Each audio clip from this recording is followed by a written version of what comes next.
예전에 저희 교회에 어떤 분이 오셨습니다. 어떻게 오셨습니까? 그러니까 자살하고 싶어서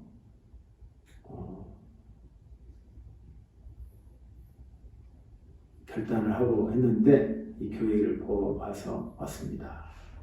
그렇게 말하는 것입니다. 그래서 같이 점심 식사했습니다. 라면 좋아하시냐고. 그러니까 라면 안 좋아한다는 겁니다. 그래서 속으로 웃었습니다. 야, 얼마 전에 죽으려고 했는데 건강을 참 챙기시고 그러구나 하면서 참 에피소드 아닌 웃음을 잘 내게 됐습니다. 사람은 정신을 차리면 어떻게든 오래 살고 싶고 어떻게든 이 땅에서 길게 영원히 살고 싶은 것이 그게 본능입니다. 그래서 지금 나이에 만나는 사람들의 모든 대화의 중심은 건강한 것이고 어떻게 하면 오래 살 것인가를 늘 우리가 대화하고 그 방법을 찾고 서로를 공유합니다. 그런데 결국은 사람은 우리가 원하든 원치 않든 영원히 살 수 없다는 것이 지금까지 모든 역사가 증명이 되는 것입니다. 해마다 나이가 늙어가고 또 해마다 내가 점점 죽음에 가까운 것을 부정할 수 없는 것입니다.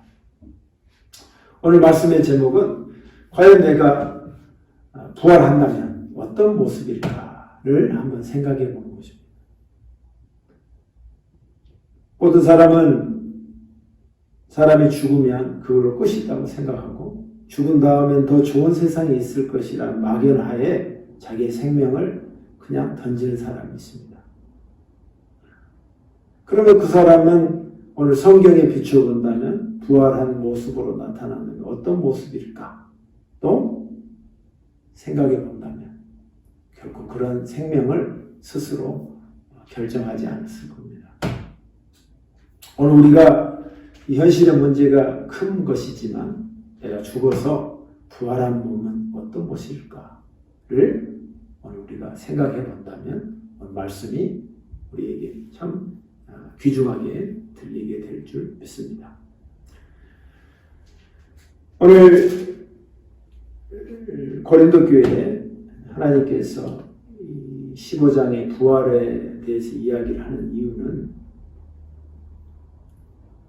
너희가 지금 교회 안에서 있다고 하지만 너희가 이 땅에서 모든 문제를 다 가지고 교회에서 막 문제가 발생이 되고 세상에서도 알 수 없는 희귀한 일들이 막 교회에서 여러 가지가 발생한단 말입니다.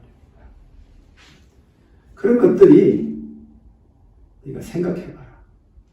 부활한다면 너의 모습이 이렇게 너의 행동하고 이렇게 삶을 살면 부활한 다음에 너의 모습이 어떤 모습일까? 한번 생각해봐라 하면서 이 부활의 말씀을 15장에 걸쳐서 깊게 말씀해 그들이 어떤 몸으로 나오게 되느냐 하고 묻는 사람이 있을 것입니다. 아니 죽은 사람이 어떻게 다시 부활하냐? 죽은 사람이 어떻게 부활하느냐? 죽은 사람이 어떻게 부활하느냐? 여러분 죽은 사람이 어떻게 부활하느냐? 부활한다면 어떤 몸으로 나타날 것인가 하는 말을 하는 것입니다. 대개 하나님을 모르는 사람들이라든지 또 기독교의 잘못된 이단 종파들은 부활이 없다 하고 믿는 사람이 있습니다. 성경은 부활이 있다고 말하고 부활의 증거를 예수님을 보여줬음에도 그걸 부인하는 사람이 있습니다. 우리가 그걸 원하는 게 아니죠. 우리는 부활이 있다고 성경에서 말하기 때문에 믿는 것입니다. 그래서 내가 부활한 다음에 내 몸은 어떻게 진행이 되고 어떤 모습으로 내가 부활한 모습이 될까? 저도 많이 생각해 봤습니다.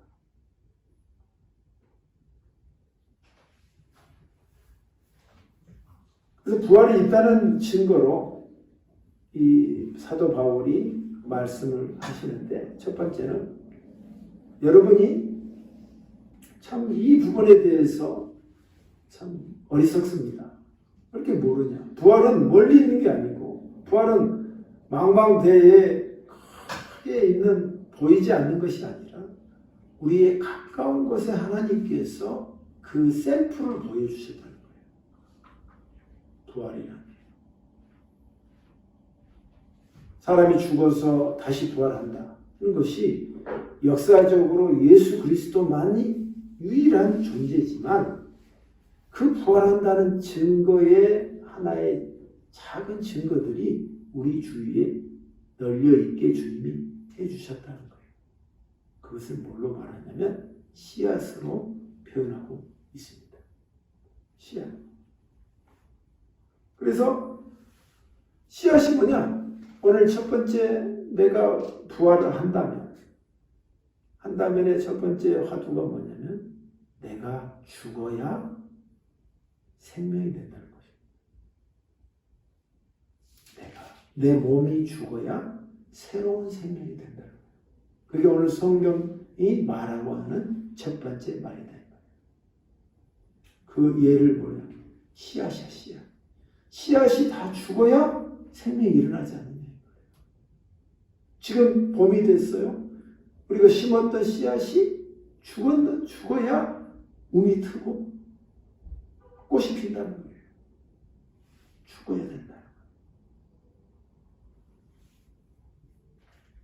그래서 36절에 말하기를 참으로 어리석습니다. 여러분이 뿌리는 씨는 죽지 않으면 결코 살아나지 못합니다. 여러분의 주신 하나님의 생명이 죽은 다음에 죽어야 생명이 난다. 그러면서 여러분이 뿌리는 것은 다 자란 몸이 아니라 밀이든 그 밖에 다른 곡식이든 단지 그것은 씨일 뿐입니다. 자, 여러분이 뿌리는 그 씨는 그냥 씨일 뿐이단 말이에요. 그러나 하나님께서는 그분의 계획대로 뿌린 것에 그 각자의 몸을 주셔서 바디를 주셨단 말이에요. 각자의 몸을 주셨단 말이에요. 그래서 그 씨앗이 하나하나에게 각각 알맞는 각자의 몸을 주셨기 때문에 그 씨앗이 다 달라. 사람이 다 다르듯이 씨앗도 다 다르는데 공통적으로 이것이 죽어야 생명을 얻는다는 거예요.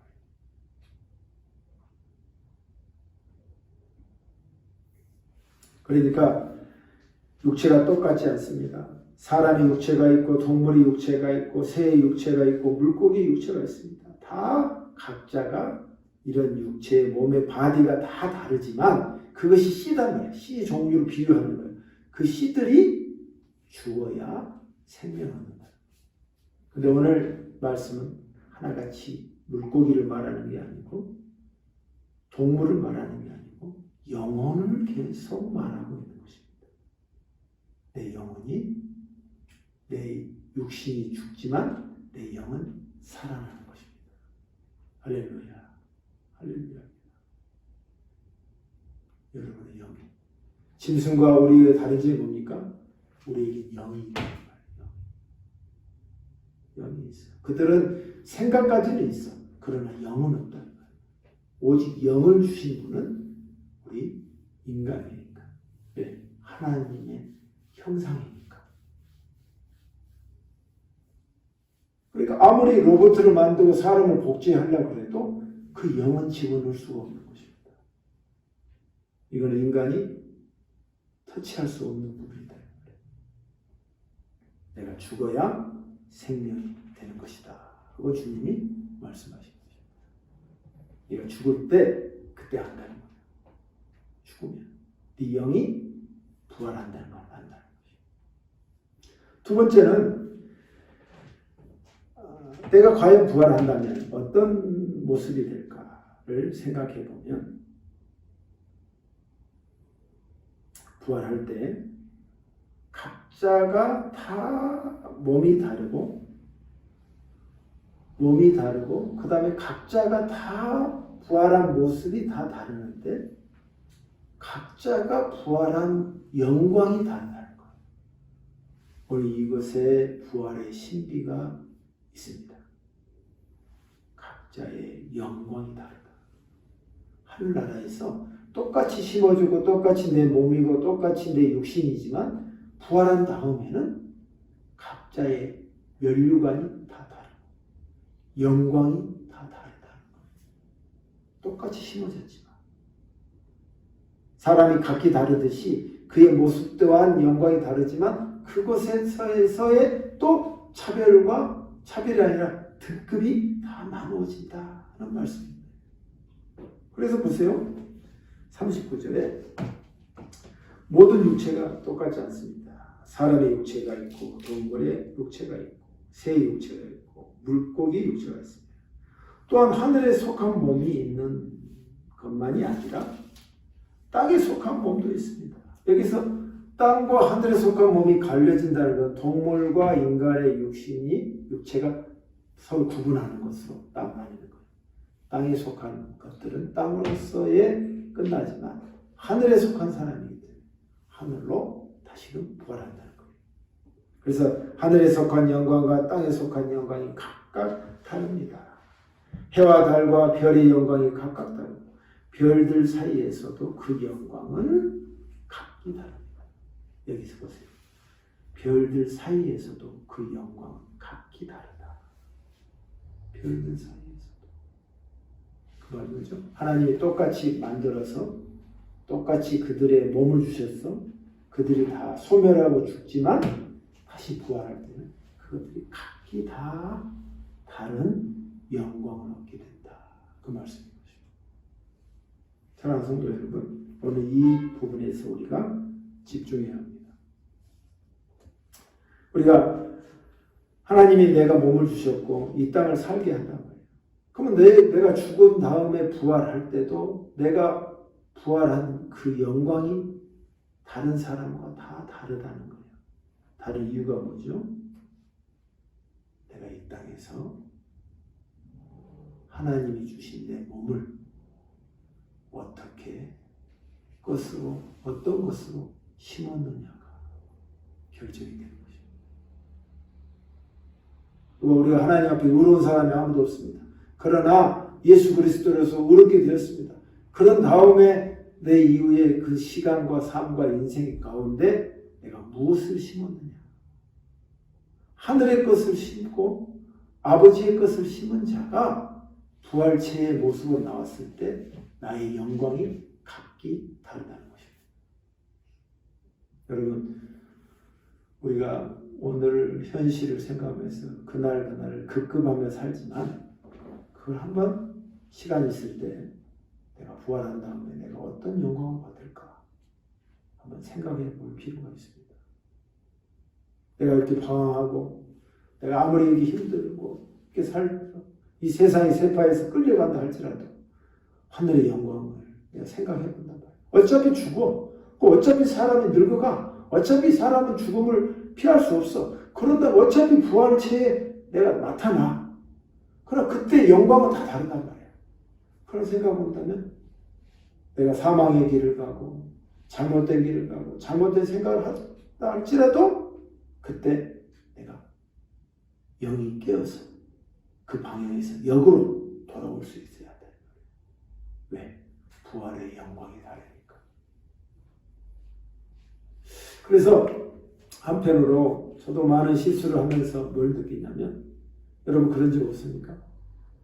내가 뭘 하다 보면 그냥 좋은 것, 거룩한 것을 깊이 들어가는 데서는 브레이크가 잘 걸리는데 이제 그만해라. 아주 힘들다. 됐는데 세상적이고 본능적이고 영적이지 않는 육적인 것은 우리가 육과 친하니까 그냥 쑥 빠져버린단 말이에요. 시간도 그냥 쑥 지나가 버린단 말이에요. 그럴 때 내가 이렇게 하면 안 되지, 이렇게 살면 안 되지 하고 딱 깨달을 때가 있단 말이에요. 그렇지만 어차피 이렇게 왔는데 그냥 계속하지 이런 생각을 하고 있는 거예요. 여러분, 이때 영이 깨어 있어야 합니다. 그래서 그 순간 가던 나의 회전을 돌아와야 돼. 역회전이라고 하죠. 역방향으로 돌아올 수 있어요. 내가 이러면 안 되지. 남은 시간이라도 깨어서 내가 영을 위해서, 하나님을 위해서 내가 심어야지. 그래야 그 오늘이 내 것이 된다. 여러분, 그렇게 심는 자가 하루하루를 늘 지쳐서 쓰러지는 모습이 아니라 쓰러졌다가도 바로 탁 일어서서 주님을 위해서, 내 영을 위해서 내가 심는 자가 되었을 때 여러분의 영광은 하늘에서 다를 줄 믿습니다. 이게 바로 오늘 우리가 사는 삶의 목적인 것입니다. 각자의 영광이 다 달라요. 별이라 할지라도 각자의 영광이 다 다를 것이다. 그래서 마지막에 이런 말을 합니다. 42절 보세요. 비천한 몸을 죽은 자들의 부활도 이와 같습니다. 썩을 몸을 심지만 우리가 어차피 썩을 몸이야. 시체가 되어서 그거 다 썩어. 썩을 몸을 심지만 썩지 않을 몸으로 다시 살아납니다. 살아납니다. 영혼을 가진 사람 다시 살아난다는 거예요. 살아나는데 이 살아나는 건데 이 부활의 영광을 각기 다른 영광을 어차피 살아나는데 더 수준 있고 더 좋은 영광체로 살기 위해서는 알기 위해서는 여러분 이 땅에서 하나님의 것을 심는 자가 되어야 한다는 것입니다. 아버지의 것을 심을 때 여러분이 하나님의 것을 심는 것입니다. 그럼 하나님의 것이 무엇이냐? 하나님께서 여러분에게 각자에게 알려주십니다. 내가 참 나는 기도를 더 심어야겠구나. 나는 하나님의 말씀을 내 영혼에 더 심어야겠구나. 그리고 내가 교회를 위해서 무엇을 더 심어야겠구나. 각자에게 하나님이 주시는 딱 한 가지가 있습니다. 그거를 붙잡는 것입니다. 그걸 심는 자가 있을 때 혜택은 누가 첫 번째 받느냐? 내 자신, 내 영혼이 받습니다. 할렐루야. 하늘에서 영광을 받으니까 그 영광을 믿습니까? 반드시 하늘의 영광이 있습니다. 두 번째, 내 후손이 받습니다. 거친 세상에서 세상의 것 죽어 썩어 문드러질 것을 심는 게 아니라 영원한 것을 심었다. 아버지의 것을 심었다. 내 자손이 복을 받아. 후손대로. 그게 아브라함과 이삭과 야곱의 후손들이 그 복을 받는다. 우리가 육신을 몸은 입었지만 영의 존재라는 것. 우리는 육으로 끝나는 것이 아니라 영으로 결국 끝난다는 것. 부활이 있다는 것.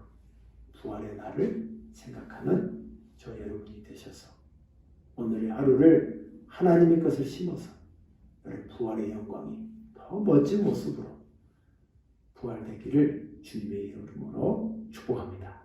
기도하겠습니다. 하나님 아버지, 지난 시간에는 사랑에 대해서 말했는데 오늘은 부활에 대해서 말씀드렸습니다. 그리스도인이 부활이 없이 산다면 무슨 소용이 있겠습니까? 우리가 힘든 세상을 누구나 살고 있습니다. 이때에 우리가 아버지의 것을 심어서 우리 부활의 때에 하나님의 영광이 각자가 다른 그 영광이 큰 영광으로 우리가 임할 수 있도록 성령께서 같이 하여 주시옵소서. 예수님 이름으로 기도합니다. 아멘.